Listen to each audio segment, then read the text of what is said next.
situation in Syria. And as I told the Council, that I feel that my time as Emergency Relief Coordinator has been dominated by the Syria crisis and its significant consequences. And it's partly as a result of the Syria crisis that I feel very, very strongly that we need to do more to protect civilians and ensure greater accountability for violations of international humanitarian law. Now, the situation in Syria continues to deteriorate day by day, and I proposed to the Council 6 things that I felt that they could do to ensure that the situation improved. First, to ensure the protection of civilians. It's more than a year since Resolution 2139 was passed, a comprehensive resolution which put the issues of protection of civilians and access at its heart. Secondly, to ensure that the parties to the conflict abide by their international legal obligations and the Security Council resolutions to facilitate humanitarian access to all people in need throughout the country without discrimination. Third, to bring an end to the sieges which collectively punish people. Fourth, consider all possible avenues to ensure accountability, sending a clear message to those responsible for violations of international law, as well as their victims, that the international community will not tolerate such action in Syria or elsewhere. Fifth, to step up financial support to the humanitarian response effort. And finally, to respect the non-political nature of humanitarian aid and give aid workers the space that they need to carry out their work free of political pressure. I very much hope that the Council will take on board those recommendations and that my successor will be able to build on the briefings that I have made to the Council in this respect. Thank you very much. I'm happy to take some questions. Thank you very much, Ms. Amos, and very good luck to you. I'm sure we all wish you very good luck in your future, though we know you'll be a success in whatever you do. My question is that the opposition, before you spoke today, the opposition Syrian National Council called on you to ask the Security Council to impose a no-fly zone. Is this something you support, and do you support sanctions against key figures who are not complying with the humanitarian resolution adopted in February 2014? Let me start with the second part of your question, which goes to the heart of this issue of accountability. And what I said to the Council when I last briefed on the issue of accountability is that we have at the high strategic systemic level, as it were, referral to the ICC, sanctions, a number of things that the Council can do in the event of flagrant violations of international humanitarian law or indeed of the resolutions of the Council itself. In addition, I asked the Council to look at other concrete steps that could be taken, for example, how better to protect medical facilities and personnel, how to ensure that educational facilities are not used for military purposes, how to ensure that children are not recruited, for example, into the military. So I'm all in favour of the Council looking at the range of accountability mechanisms that are available to it as a means of ensuring that resolutions are adhered to. With respect to your first point about should there be a no-fly zone, the answer that I've always given to this issue of a no-fly zone or indeed setting up within Syria safe or protected zones is that if the Council is going to go down such a route, it has to ensure that it keeps people safe. That means a Security Council resolution with teeth. In the 4 years that I have been briefing the Council on this, I have not seen an appetite for going down that road. Ambassador Jafari, in his closing remarks, said that you and UN staff saying talking on behalf of the Syrian people is beyond your office's mandate. What's your response to that? Well, first of all, the translation that I received was that I was talking on behalf of the Syrian government. That's how it was translated for me.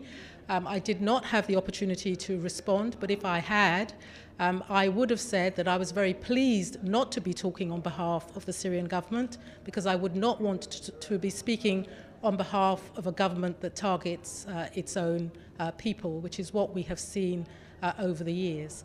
Secondly, with response to the people of Syria, when you have what I have seen, and I have visited Syria 7 times, I have been to the neighboring countries and talked to the people who have fled the country as refugees.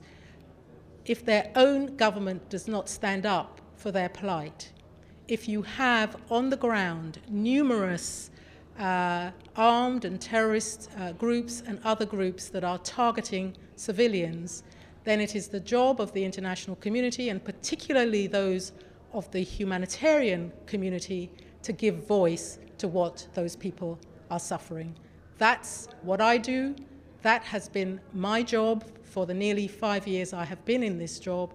I have been proud to be an advocate on behalf of the Syrian people. Sure. Thanks a lot.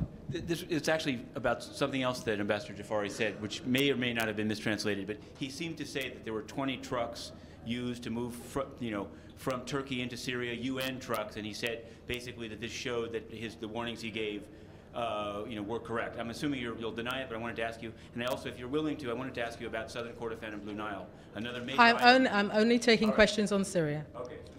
Okay. Okay, so on that one, go ahead. I did not understand the reference to the 20 trucks.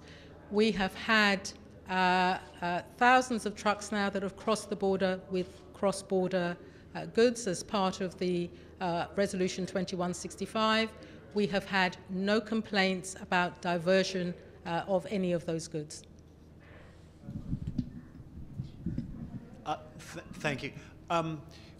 You described in your presentation to the Council, you painted a grim picture of the situation in Syria. And have you, over the past few years, noticed any change that would give you even the slightest grounds for optimism that something sort of meaningful in the direction you're talking about could come out of the Security Council in the coming months? And also, if maybe you could say a few words about what your plans are after you leave here, New York? The Council last year was able to agree 3 resolutions on the humanitarian situation in Syria. And I'm very pleased that the Council members were able to come together and show agreement in that respect. What we have been pushing for since then is to ensure that those resolutions are abided by. We have managed that with respect to the cross-border operations. However, on the more difficult issues in Resolution 2139, we have not been nearly so successful. So I think there are achievements, although I did say to Council members that given the scale of what we are facing inside Syria, I find it very difficult sometimes to talk about success or achievements. But I do think we have to pay tribute to the work of the humanitarian workers on the ground and the volunteers who day in, day out risk insecurity, have been targeted to get goods and supplies to people.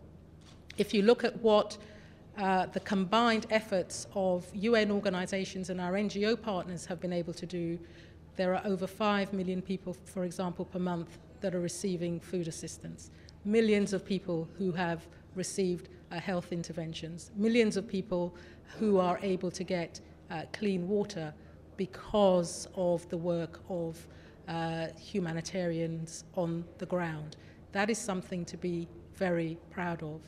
I also think that we have to recognize what the Syrian people themselves are doing in terms of the huge numbers of people, millions of people who have moved several times inside the country, are welcomed by strangers and are looked after. The same goes for people in neighboring countries, where nearly 4 million people have fled as refugees into neighboring countries. But these should not be the only signs of hope. The big hope is for a political solution, and I very much hope that that comes soon. Thank you. You've been talking for long about accountability in Syria. Now that you're leaving, would you be able to name names? Who should be sanctioned in Syria? It's not my job to make decisions on who, if anyone, should be sanctioned in Syria. That is a decision that is determined by the Security Council and indeed the Office for the High Commission for Human Rights. There was one last question. There was a lady here. Thank you, Ms. Amos. Does your departure have anything to do with possible frustration of the Security Council not moving quickly enough on your recommendations? I've been in this job nearly 5 years. I've done it for more than a year longer than any of my predecessors. My departure has nothing to do with frustration. It has everything to do with it being the right time for me to go. Thank you very much. What are you going to do next? What are you going to do next? I am going to have a well-deserved holiday. Thank you very much.